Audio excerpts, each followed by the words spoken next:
सभी विद्यार्थियों का स्वागत है अपने विद्यालय की ऑनलाइन क्लासों में। कक्षा 12 विषय हिंदी साहित्य। आज हम सूर्यकांत त्रिपाठी निराला की शक्ति पूजा, राम की शक्ति पूजा जो पाठ था, उस पाठ का दूसरा पद हम यहाँ पर पढ़ेंगे। आप जो ऑनलाइन क्लासेज चल रही हैं, उन ऑनलाइन क्लासों में जो वीडियोज हैं, उन वीडियोज में आप रुचि नहीं दिखा रहे हैं। वीडियो बनाने का कोई औचित्य नहीं है। फिर वीडियो को ध्यान से देखें। इतनी मेहनत करके वीडियो बनाते हैं, एक एक शब्द आपको बताने की कोशिश करते हैं, फिर भी आप इतनी रुचि नहीं ले रहे हैं। आज हम जो पढ़ेंगे वो है राम की शक्ति पूजा का दूसरा पद है, वो यहाँ पर हम इसके भावार्थ इसका हम यहाँ पर देखेंगे। तो पहले इसको पढ़ लेते हैं। क्या है ये? कुछ क्षण तक रहकर मौन, सहज निज कोमल स्वर, बोले रघुमणि मित्रवर, विजय होगी न समर। यह नहीं रहा नर मानव का राक्षस से रण, उतरी पा महाशक्ति रावण से आमंत्रण। अन्याय जिधर है उधर शक्ति।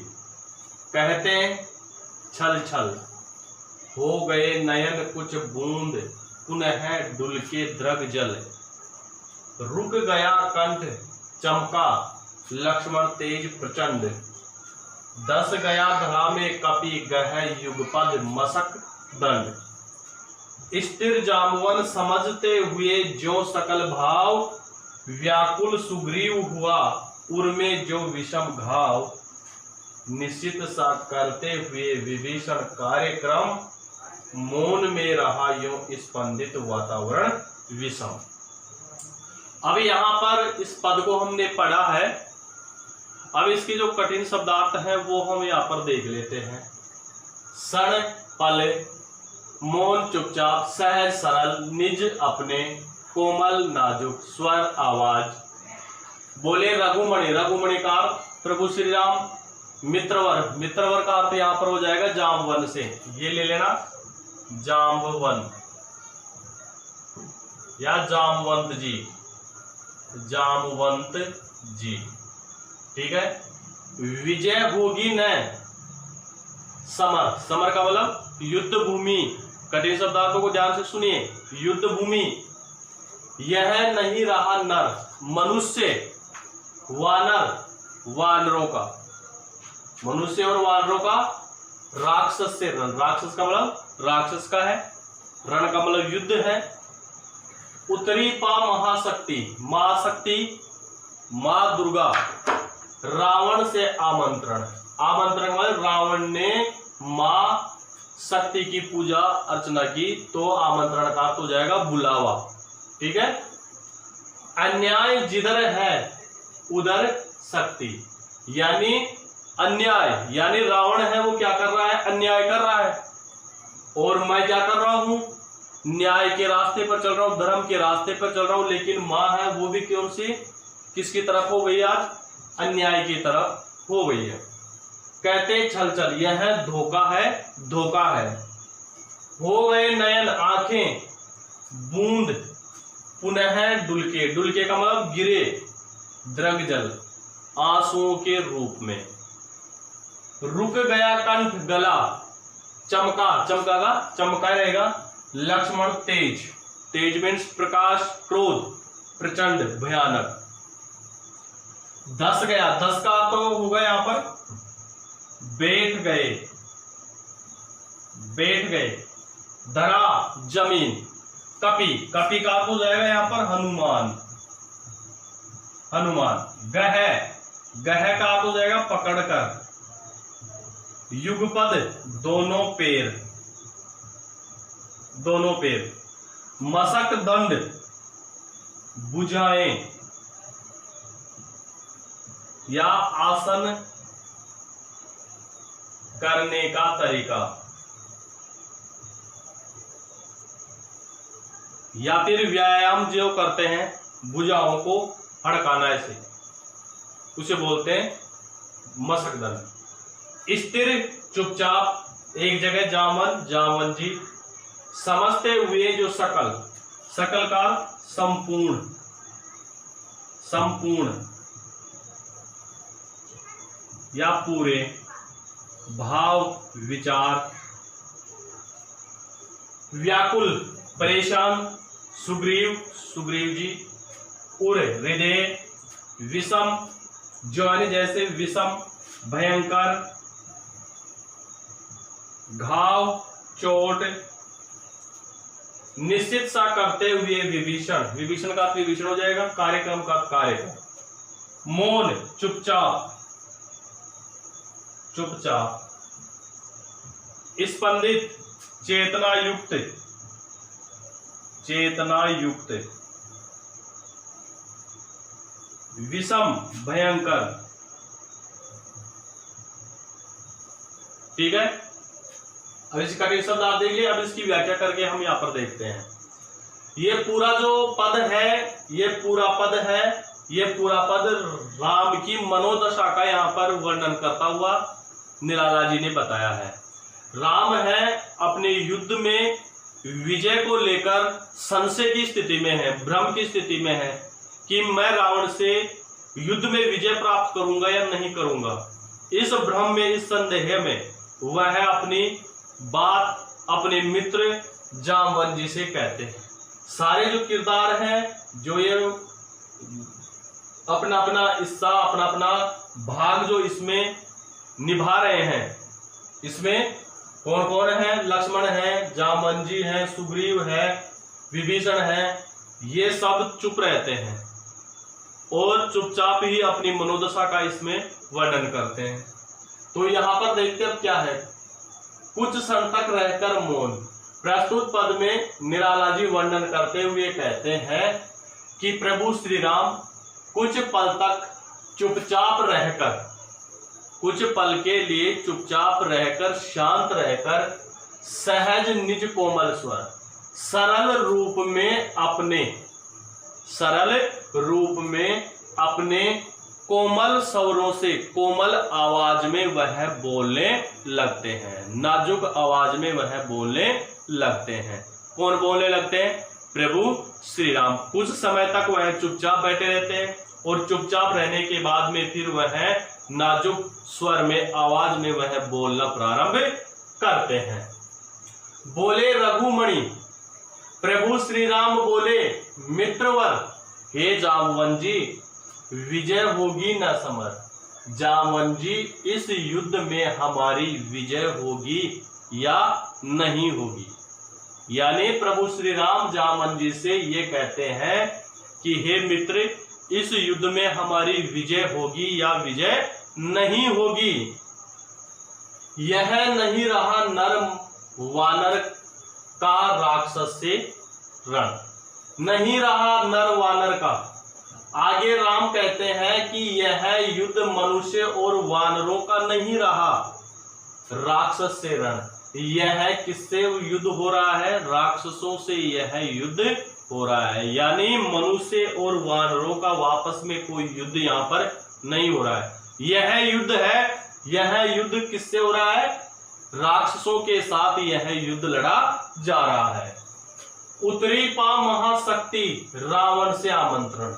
राम कहते हैं, हे मित्रवर, महाशक्ति दुर्गा भी है, वह दुर्गा भी आज रावण के आमंत्रण, रावण ने जैसे ही मां दुर्गा का आह्वान किया तो मां दुर्गा भी रावण के आमंत्रण पर उसकी ओर से लड़ने को तैयार हो रही है। अन्याय जिधर है उधर शक्ति। रावण है, वह रावण अन्याय रूपी मार्ग पर चल रहा है और मैं क्या कर रहा हूं? न्याय के मार्ग पर चल रहा हूं। लेकिन महाशक्ति है, मां दुर्गा है, वह मां दुर्गा भी क्या कर रही है? उस अन्याय रूपी रास्ते पर चलने वाले रावण का ही साथ दे रही है। कहते छल छल है, हे मित्रवर, यह तो मां शक्ति द्वारा क्या है? छल है, धोखा है। हो गए नयन। इस प्रकार से प्रभु श्री राम की आंखें कुछ बूंद पुनः डल के द्रव जल। इस प्रकार से यह बात कहकर प्रभु श्री राम की आंखों से आंसुओं की बूंदें हैं वह गिरने लग जाती। यह बात कहकर दुखी होकर प्रभु श्री राम की आंखों में क्या आ जाते हैं, आंसू आ जाते हैं, और वो आंसू क्या होने लग जाते हैं, पृथ्वी पर गिरने लग जाते हैं। किस बात को लेकर कि मां है, शक्ति है, वो शक्ति भी आज अन्याय की तरफ अपना पक्ष रख रही है, अन्याय की तरफ जा रही है। इस बात को लेकर प्रभु श्री राम क्या हो जाते हैं, दुखी हो जाते हैं और रोने लग जाते हैं। रुक गया कंठ। इस प्रकार से अपनी बातें कहते कहते प्रभु श्री राम का जो गला है वह गला रुक गया और आगे कुछ नहीं बोल पाए। चमका लक्ष्मण तेज प्रचंड।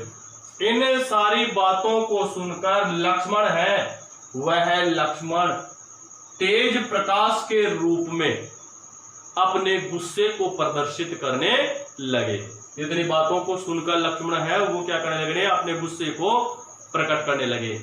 लक्ष्मण जी तो गुस्से में रहते थे, ठीक है, तो इन बातों को सुनकर लक्ष्मण जी को क्या आ गया, बहुत गुस्सा आ गया और अपने गुस्से को प्रकट करने लगे। धस गया धरा में कपि। अब यहां पर देखिए हनुमान जी धस गए। हनुमान जी हैं जमीन पर बैठ गए, पृथ्वी पर बैठ गए। कपि गह युगपद। और हनुमान जी ने प्रभु श्री राम के दोनों पैरों को पकड़कर उनसे विनती की, निवेदन किया, ठीक है, कि आप शांत हो जाइए। यह बात कौन कर रहा, हनुमान जी है, पृथ्वी पर बैठ गए और पृथ्वी पर बैठकर प्रभु श्री राम के दोनों पैरों को पकड़कर उनसे विनती करने लगे। मशक दंड स्थिर जामवन। और जामवन जी भी अपनी भुजाओं को क्या करने लगे, फड़काने लगे। कौन, जामवन जी अपनी भुजाओं को क्या करने लगे, आसन करने के रूप में, व्यायाम करने के रूप में जैसे बैठते हैं वैसे जामवन जी अपनी भुजाओं को फड़काने लगे। कैसे, चुपचाप बैठकर, स्थिर चुपचाप बैठकर, समझते हुए जो सकल भाव विचार। और इस प्रकार से जामवन जी हैं वह जामवन जी पूरी परिस्थिति के जो भाव है, विचार है, उन विचारों को समझने लगते हैं कि यह संपूर्ण विचार क्या है। व्याकुल सुग्रीव। और इस प्रकार से इन विचारों को सुनकर जो सुग्रीव जी हैं वो सुग्रीव जी भी क्या हो जाते हैं, व्याकुल हो जाते हैं, परेशान हो जाते हैं। किसको देखकर, प्रभु श्री राम की मनोदशा को देखकर सुग्रीव जी भी क्या हो जाते हैं, व्याकुल हो जाते हैं। हुआ उर में जो विषम घाव। और इस प्रकार से उनके हृदय में भी भयंकर चोट के समान यह घाव हुआ। किसमें, किसके, सुग्रीव के मन में भी क्या हुआ, भयंकर चोट के समान यह एक प्रहार हुआ। उनका भी मन बहुत ज्यादा दुखी हुआ। निश्चित सा करते हुए विभीषण कार्यक्रम। अब आगे देखिए, इन सब परिस्थितियों को चुपचाप शांतचित्त होकर विभीषण है वह देख रहे हैं। और इन परिस्थितियों को देखते हुए विभीषण है आगे की आगामी जो योजना है, कार्यक्रम का तो जाएगा योजना, युद्ध की योजना बनाते हुए दिखाई देते हैं। यानी विभीषण है प्रभु श्री राम की मन स्थिति को देखकर यह समझते हैं कि हमें कुछ ना कुछ नया कार्यक्रम, नई कोई योजना है, वह योजना हमें रावण को हराने के लिए बनानी चाहिए। तो यहाँ पर विभीषण है वह विभीषण क्या करने लग जाते हैं, युद्ध की नई योजना बनाने लग जाते हैं। मौन में रहा यूं। इस प्रकार से वहां का पूरा वातावरण जो चेतना युक्त था, इस प्रकार वहां का संपूर्ण वातावरण जो चेतना युक्त था, वह चेतना युक्त वातावरण भी भयंकर रूप में कुछ बोल नहीं रहा था। वह वातावरण भी क्या था, बिल्कुल चुपचाप था।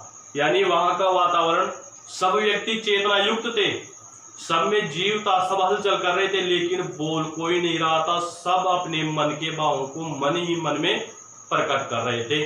इसलिए वहां का वातावरण है, वो वातावरण भी विषम भयंकर मौन के रूप में वहां बना हुआ था। इस प्रकार से हमने ये दूसरा पद था, ये दूसरा पद हमने यहाँ व्याख्या करके देखी है। अब इसमें बात कर लेते हैं, भाषा वही है, कौन सी? खड़ी बोली। खड़ी बोली, आपस में वार्तालाप चल रहा है इन सभी का, तो हो जाएगा संवाद शैली। संवाद शैली। अनुप्रास अलंकार।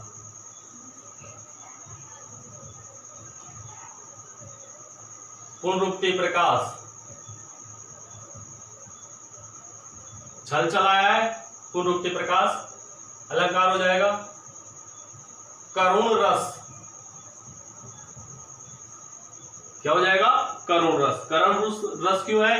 क्योंकि यहाँ पर प्रभु श्री राम है, वह रोते हुए दिखाई दिए हैं, पूरे पद में आंसू आए हैं, इसलिए करुण रस का यहाँ पर प्रयोग हुआ है। इस प्रकार से हम इसका ये विशेष हम यहाँ पर छांट लेंगे। इस प्रकार से हमने दूसरा जो पद था, उस दूसरे पद की व्याख्या हमने यहाँ पर देखी है, ठीक है। और आगे जो पद है, उस पद को भी हम आगे देखेंगे, ठीक है।